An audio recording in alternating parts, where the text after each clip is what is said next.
Hi students, मैं जनक पटेल। हमने last video lecture में chapter number 9 ray optics start किया था। उसमें हमने थोड़ा बहुत इंट्रोडक्शन पार्ट के बारे में डिस्कशन किया। अब यहाँ पे इंट्रोडक्शन पार्ट में हमने देखा कि जो हमारा चैप्टर है, चैप्टर 9 रे ऑप्टिक्स,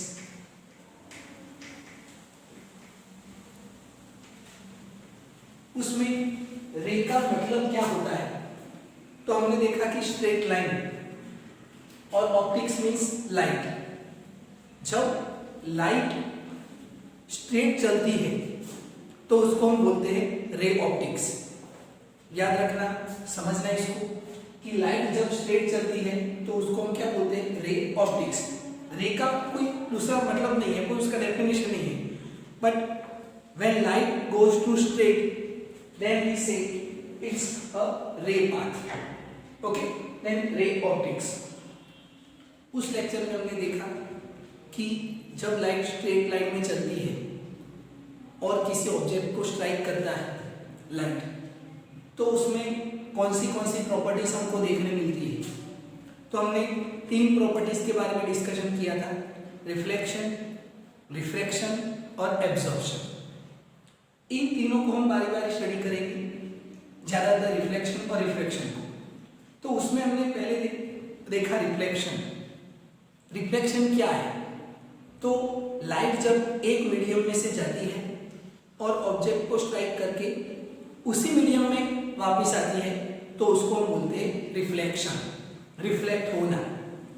और इसके लिए कौन सा मटेरियल चाहिए, कौन सी सरफेस चाहिए। तो हमने देखा कि मिरर जो है, उस मिरर के पीछे अगर हम कोई पेंट करते हैं, दूसरा कोई मटेरियल लगाते हैं, तो वो मिरर जो है वो रिफ्लेक्ट करता है। हमने देखा कि मिरर के शेप जो है वो कर्व शेप होता है, स्फेरिकल शेप होगा या तो प्लेन शेप होगा। अलग अलग शेप में हम उसको बना सकते हैं, पर ज़्यादातर हम यहाँ पे स्फेरिकल कर्व शेप लेके उसको डिस्कशन करेंगे। उसके थोड़ा आगे देखते हैं। मिरर जो है वो ज्यादातर 2 टाइप के होते हैं। मेनली हम उसको 2 टाइप में डिस्कशन करते हैं। यहाँ पे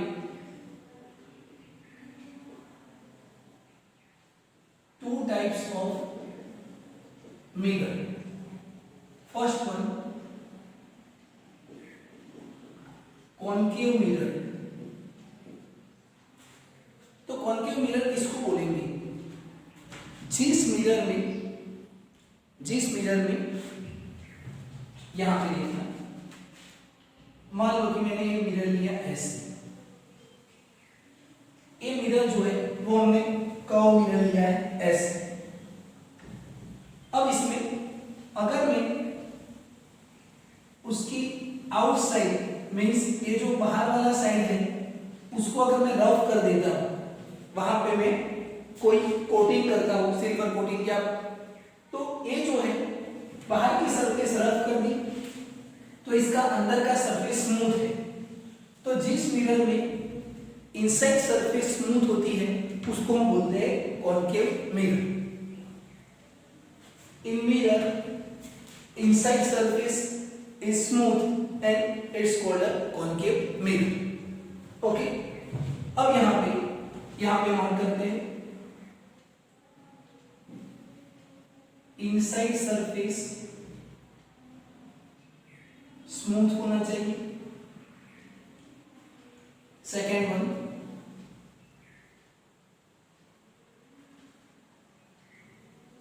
convex mirror. Convex mirror, convex mirror में अगर मैं इसको अंदर की तरफ रफ करता हूं, इसका बाहर का सरफेस स्मूथ है, तो यहां पे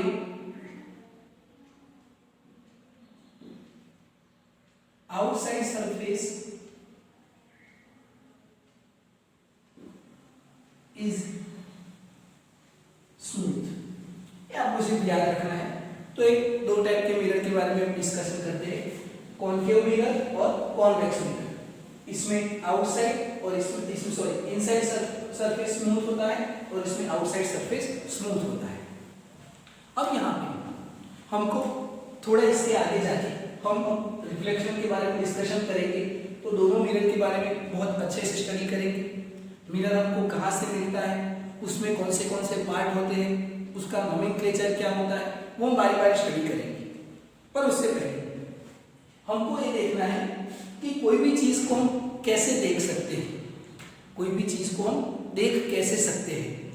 मान लो कि मैं कोई चीज को देखता हूं, तो उसका मतलब क्या है कि उसमें सन रेज उस ऑब्जेक्ट पे इंसिडेंट होते हैं, उसमें से लाइट हमारी आंख में आती है और वो विजिबल लाइट होती है, तो वो चीज हमको दिखता है। अब यहां पे समझ लो, इसको हम बोलेंगे इमेज फॉर्मेशन।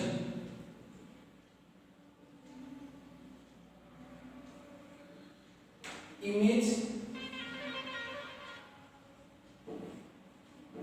फॉर्मेशन, हमको कोई चीज कैसे दिखती है उसके बारे में समझना बहुत ही इंपॉर्टेंट टॉपिक है। और अगर आपके माइंड में ये सेट होता है तो आपको ये जो टॉपिक है वो अच्छे से समझ में आएगा। इमेज जो है, इमेज का डेफिनेशन क्या होता है, तो image is a perception of our mind. Image क्या होता है, परसेप्शन ऑफ आवर माइंड। हमको ऐसा लगता है कि यहाँ पे ऑब्जेक्ट रखा है, ऐसा हमारा माइंड उसको परसेप्ट करता है। तो यहाँ पे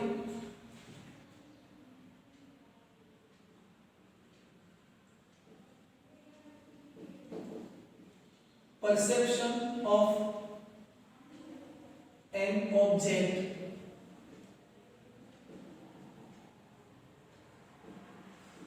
is called an image।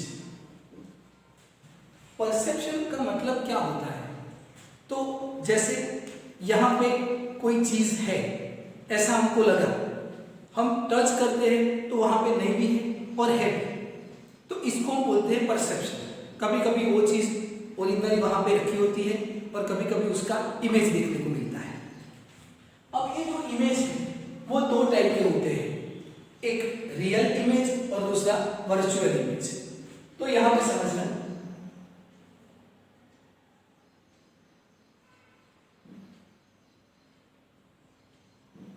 Real image किसको बोलते हैं, हमने यहां पे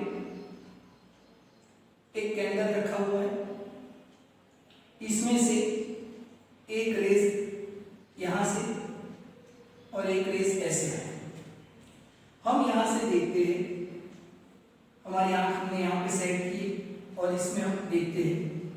अब यहां से दो रेज निकलते हैं। याद रखना, जब भी हम कोई ऑब्जेक्ट को रखते हैं तो उसमें से बहुत सारे रेज निकलते हैं। कोई एक रेज एक ही साइड में निकलता है ऐसा जरूरी नहीं है। सन है तो उसमें से सब साइड में रेज निकलते हैं, पर हम जो साइड खड़े हैं हमारी आंख में जो एंटर होते हैं वो हमको दिखते हैं। तो एक एंगल यहाँ पे रखा है, उसका मतलब इसके दो रेज इसी तरफ निकलते हैं ऐसा नहीं है, इस तरफ भी सारी तरफ हर डायरेक्शन में उसके रेज निकलते हैं। अब हमारी आंख, इस टॉपिक को समझना, यहां से रेज निकलते हैं और ये हमारी आंख में एंटर करते हैं।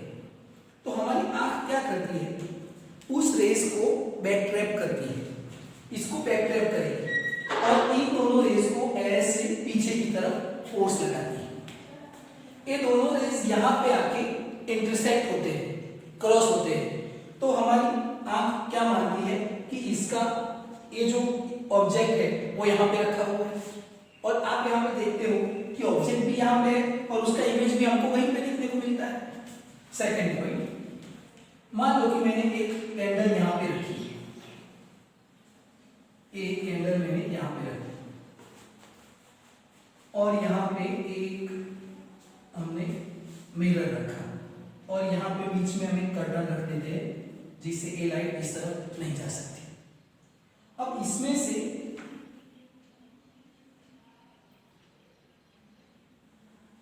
एक रेस इस तरफ गया और एक रेस ऐसे गया, इस कैंडल में से दो रेस ऐसे गए। अब यहां से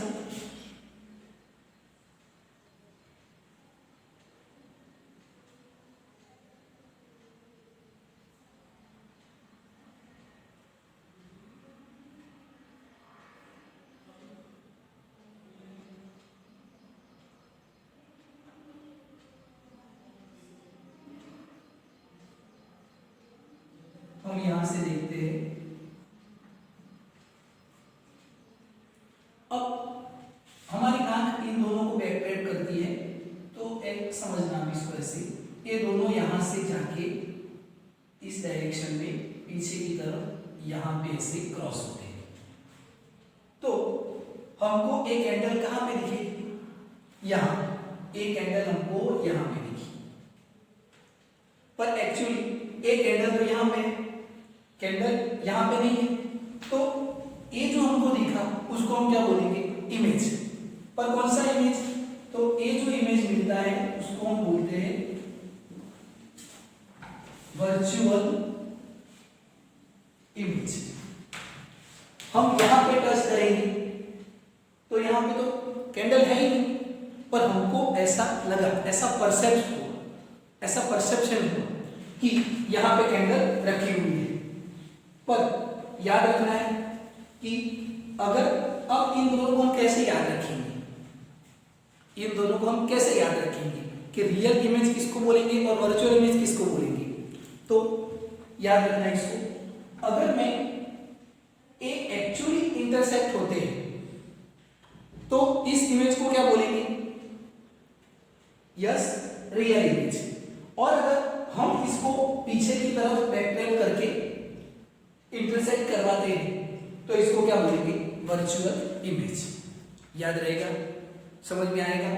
तो ये आपको याद रखना है कि हमको कोई ऑब्जेक्ट में इमेज कैसे दिखता है, वो इमेज कहां पे होता है, कैसे दिखता है, ये आपको याद रखना है और समझना है। यहां पे एक वर्चुअल इमेज और रियल इमेज, इसमें क्या होगा?